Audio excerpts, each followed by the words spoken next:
Meron tayo panibagong tutorial today kung paano gumawa ng channel art. So, ang gagamitin nating app is Resize app, photo. Yan yung paano natin i-resize natin mamaya yung thumbnail natin sa channel art. Tapos, PixArt. Tadaan! Yan sa PixArt. Tapos, ang isa pa natin gagamitin ay ang Google Chrome. Dali, nahulog yung ano ko. Ayan, sa Google Chrome. And, yung kung nakikita nyo po, yung mga nasa harapan ko, itong tatlong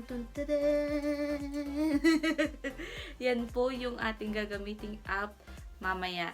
Ito yung tatlong gagamitin nating app. So, mag-start na tayo. Chrome, punta lang tayo sa Chrome. Search YouTube channel art or YouTube template art or YouTube banner template. Pili lang kayo ng mga template dyan na gusto nyo. Yan. Tapos, i-save nyo siya para sa channel art. Tapos, punta tayo sa may makeup background. Search nyo lang makeup background. Yan. Makeup background. Tapos, pili lang kayo ng mga kung anong gusto nyo sa template na yan. Sa mga ng background. Ayan. Marami pagpipilian dyan. Nasa sa inyo na kung anong gusto nyo. Tapos, i-save nyo na siya. Tapos, pagkatapos nyo mag-save, punta na tayo sa may PixArt. Kasi yun yung next natin, PixArt. Ayan, tapos, punta lang tayo sa may plus sa baba. Tapos, punta tayo sa baba, sa may canvas. Ayan, pick canvas.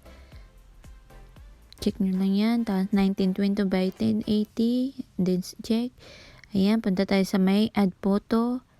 Ayan, palitin nyo konti. Tapos, punta tayo ulit sa may add photo. Pili nyo yung template nyo kanina ng channel art template. Punta tayo sa, ayan, iayusin nyo muna. Dapat magpantay yan para sakto. Kasi kung hindi yan magpapantay, magkakamali na tayo. Kasi nga, kaya nga tayo may template, diba? Kasi kailangan magsakto yan. Ayan. Ayan, pag okay na siya, check nyo muna, dapat sakto yan ha. Tapos, punta kayo sa may tatlo dun sa baba. Ngayon, sa tatlo, tapos sa may plus sa taas, empty layer kanyan dun sa taas. Tapos, yung capacity niya sa baba, paliitin nyo. Ayan, pag nakapili na kayo ng picture. Yan, di ba nagkano na kayo add?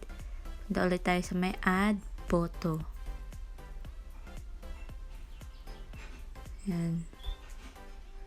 Tapos pili kayo yung yan background. Ngayon punta yung capacity, paliitin nyo yung capacity. Tapos isakto nyo yan sa may gitna, yung sa may template niya talaga, yung black sa gitna para makita nyo. Ayan. Yung pinakamaliit dyan. Ayan. Para mas pantay siya. Kailangan ipantay nyo. Yung capacity, ibig sabihin nun, yun yung parang magiging niya lang.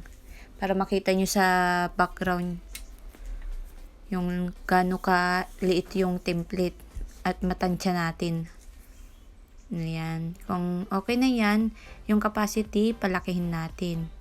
I mean, yung capacity, idagdagan natin para makita na yung background.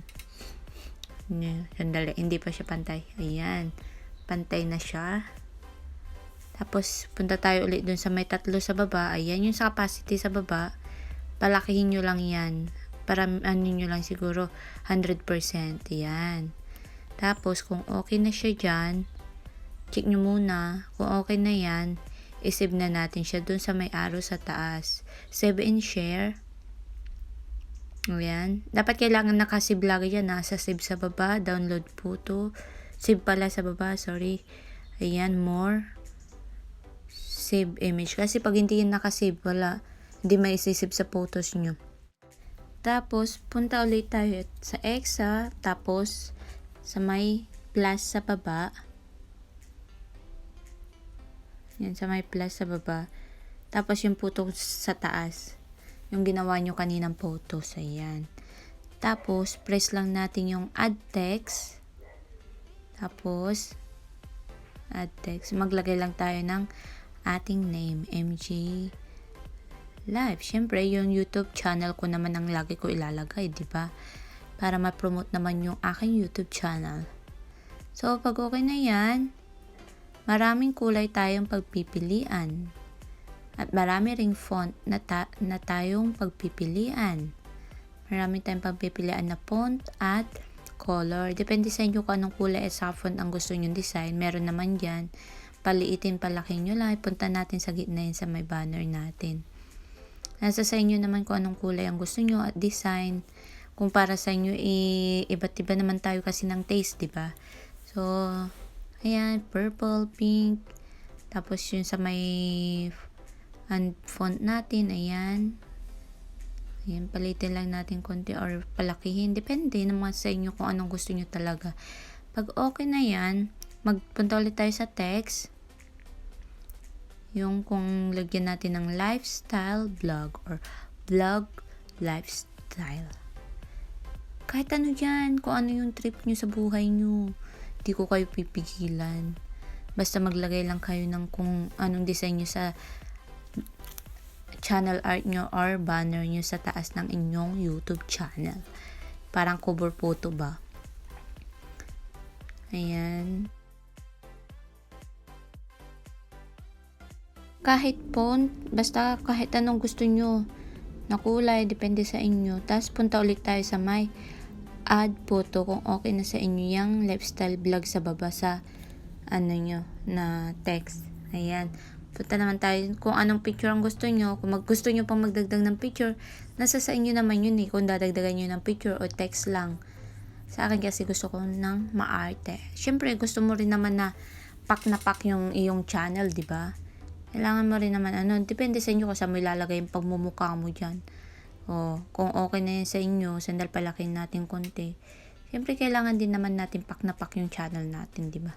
So, kung okay na yan, siguro, i-save na natin siya. Next. Save. Download photo. Lagi nyo i-save. Kung hindi nyo sinave image yan, hindi masisave. Ngayon, yung resize natin, resizer, may una akong pinakita sa mga Android. Yung unang pinakita ko sa aking intro. Ayan, kuha lang tayo sa photo natin kanina. Ayan, all photos. Ayan, yung photo na kinuha nyo kanina. Ayan. Tapos, i-ano lang natin siya ng mga 2560, yung height niya 1433. And then resize. Diba? Ngayon, paliitin lang natin yan, yung resize na yan. Para maano natin. Yan, paliitin lang natin. Diba? Pag na siya.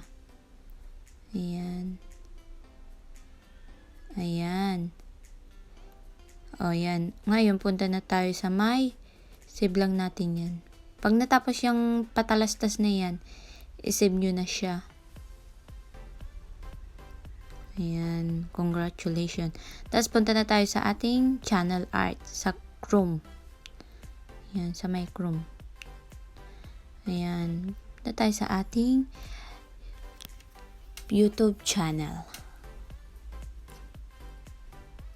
Ayan, ngayon, punta lang tayo sa may view channel. Ayan, sa ating channel art sa taas. Pindutin nyo lang yan. Dapat naka-desktop site kayo para makapalit kayo agad-agad ng channel art. Ayan. Punta lang yan, pindutin nyo lang yun sa may select photo.